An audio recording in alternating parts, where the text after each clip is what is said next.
These are pretty cool, and it's actually a bit of motorcycling history. So you've got a 1300cc air-cooled inline 4, and these were really fast.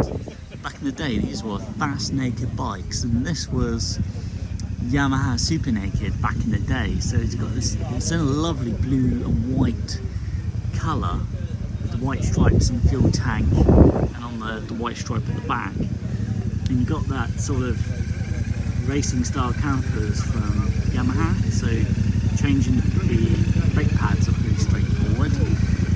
Air cooled, so no water jacket, no radiator, no cooling fans, just get to see this honking braking engine. And it's not, as far as I'm aware, it either does have carbs or it has what look like carbs, but it is fuel injected. It's a tricky one to say.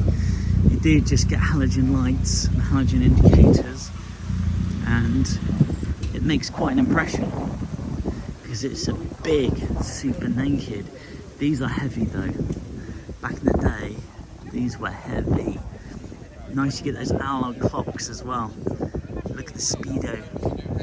Oh my god, 160 miles an hour. The problem is being a naked bike, you get loads of buffeting. So once you get to about 80 miles an hour, you really can't go faster than that. So no wind protection. You'll get a lot of buffeting on this. But then it's a naked bike. It's not supposed to have windscreen. It's not supposed to have fairings.